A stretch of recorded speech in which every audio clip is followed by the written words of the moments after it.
Historically, people have done drug design by taking very, very large numbers, millions and millions of small molecules, and screening them against proteins to see what might be active. So it's sort of a very hit and miss testing of these things.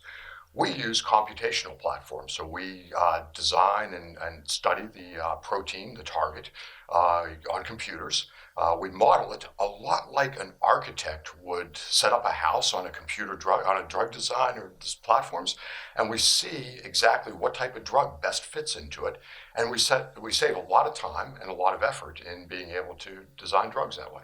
One of the biggest challenges out there is that researchers at universities are really great at identifying new mechanisms for cancer.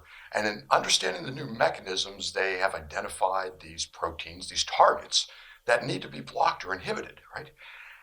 But universities aren't really good at designing the actual drug that fits into that protein and knocks it off. So we're really fitting this need to be able to look at many of different targets in a very rapid, very fast way to identify not just the best drug that fits those targets, but also what are the best targets really to go after.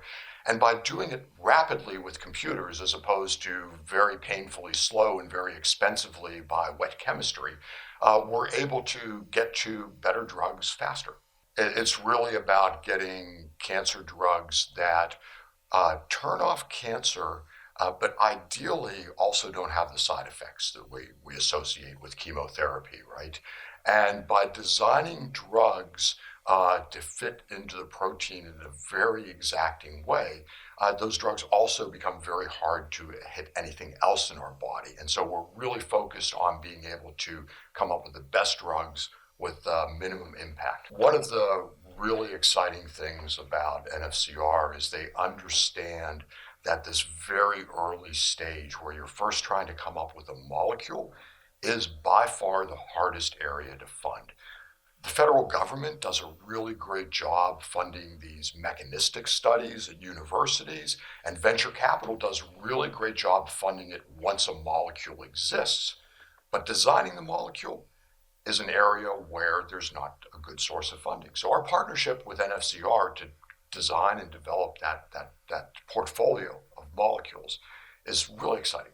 It's great that we read a research paper and it tells us what this mechanism is, but there's all sorts of things that you can't get from that research paper. So being able to pick up the phone and talk to the professor and have an already existing relationship with that professor that comes from NFCR, and Michael Wang's probably worked with them for years, that relationship makes it so easy to understand and have those conversations. The first money into a company is always the most challenging because that's the one where everybody says, well, you don't have any money yet, so you're not credible, right? So NFCR coming in and funding us changes the playing field for us. It makes it so much easier for us to raise money from other sources. And so it really is that first money in that accelerates everything.